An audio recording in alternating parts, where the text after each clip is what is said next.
curious. Could you do a fire breathing tutorial? Of course!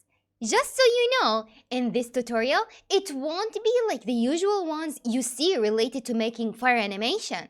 In another word, we won't be using frame-by-frame animation, so it won't require you to do any detailed drawing, but it will be the easy and simple way because this is how Yui likes it, and I'm sure you too. By the way, I hate these creatures I used for my animation.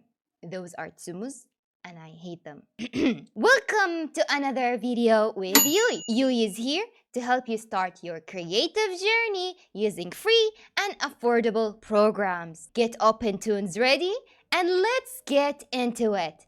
Let's start animating. Previously on Yui Design. With Opentoonz Open, our first step is to create a new project and scene, naming it and choosing the sizes you want. With everything ready, just hit Create Scene. When it's created, go ahead and switch your viewpoint from drawing to browser. In browser, find the folder with your image in it and drag and drop it within the program to have it ready for you back in the drawing viewpoint. Using the Animate tool, you can change the position and size of your image. I will scale up mine and put it somewhere on the side.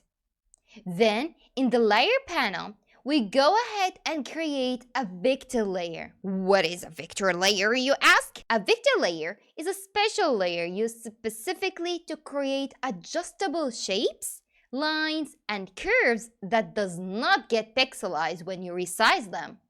In this layer, we will be drawing our small flame. A simple one, so don't worry. A very important thing I wish to share, so please do stay focused. During this step, we will have to draw in a certain area, okay? Come, let me explain it by action. Seeing it is believing. Switch to the Shape tool. Select Multi-Arc and turn on the autofill. Choose the base color of your flame. For me, I'm going with green, since the character I'm using, the Tsumu, is known for using the green flames. Now, notice this X mark on the canvas? When drawing your shape, make the center of this X also the center of your shape. Don't ask why yet. Yui will explain it later. The shape we are drawing is a simple drop. For more fire detail, add another shape within it. Make it brighter or another color, anything you like. You can even add more details to the shape, but keep it only inside of the drop we drew. Time to answer the previous question. Why should we keep the X in the center? Roll the drum, please. When you switch your Animate tool to center, side note from Yui, the center is a transform point for any individual object. It is the reference point for all transformations like scaling, rotation, and positioning. Strangely, when we move the center point, there is another weird pink dot. This is what we call the real center. This point is automatically applied whenever you create a shape. And when it's created, it cannot be changed. So, if you were to proceed to the next step, with it being outside of your drawing, any effect you will later apply that requires symmetry or details, it will end up looking odd. Back to the project. Since we will be animating the flame later, I will just move it to the side slightly away from the character. Fix your timeline by pulling this gray arrow. I will stretch mine to 30 seconds. Yes, it will look more accurate if you stretch the time to even further, but I will keep mine short so it is easier to follow. With both timeline on 30 seconds, we will pack our stuffs and switch the viewpoint to cinematic. Okay? Okay. Find the box related to our fire drawing. Right-click on it, insert FX, Distort liner wave. To see the effect applied, do not forget to turn on this eye icon. Let's add another effect, but away from the whole thing. I won't plug it in yet, so we can concentrate on one thing at a time. The effect that we will be using later is the glow effect. Right click anywhere away from the box, add FX, light, glow.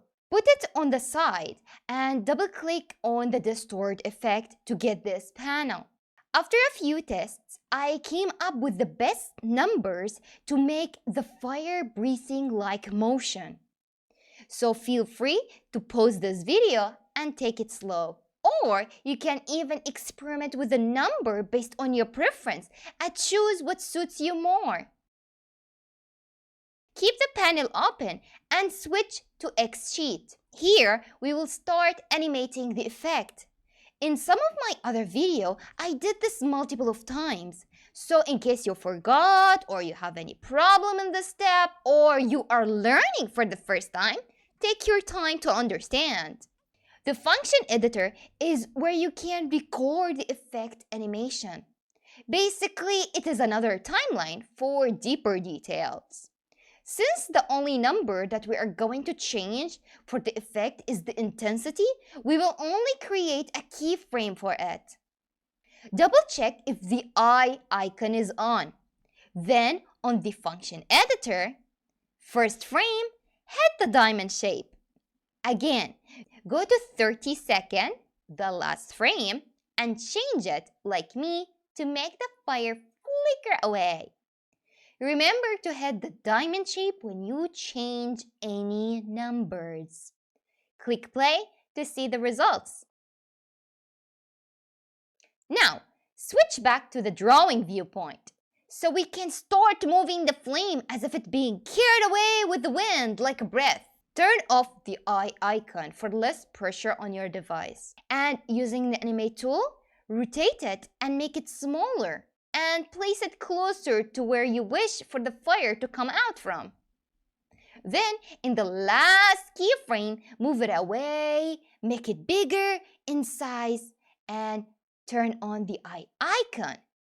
Hit play and admire your hard work.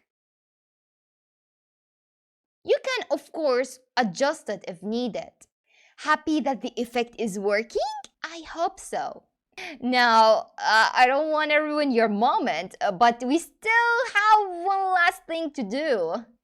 Remember that little effect we added and sent away to the shadow realm? Go back to somatic viewpoint, buddy. We still have some work to do.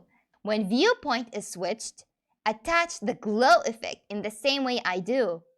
In this step, you have two options depending on how you wish your fire to look like. The first option is to plug both the liner wave to light and source. This will create a very saturated-like effect. Play around with the numbers is highly advised so you can get this beautiful glow you want. The other option is plugging the liner wave to light only. This will make the flame more blurry and transparent. Less glow to it, but have a beauty of its own. Choose the method you prefer.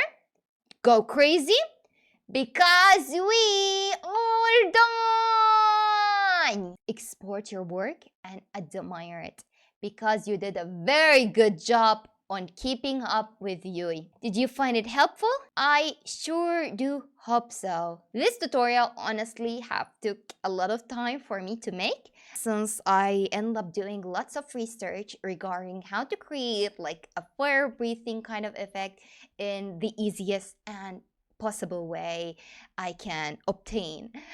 I hope also for those who are anticipating for this tutorial that you have found the answer you wanted. Like usual, you will be happy to hear your thoughts in the comments. Or if you have any further questions, don't forget to like this video so it can reach more and more people in need. And do check out my Ko-fi page, which contains lots of game designs you can download on your devices. See you in another video. Yui is out.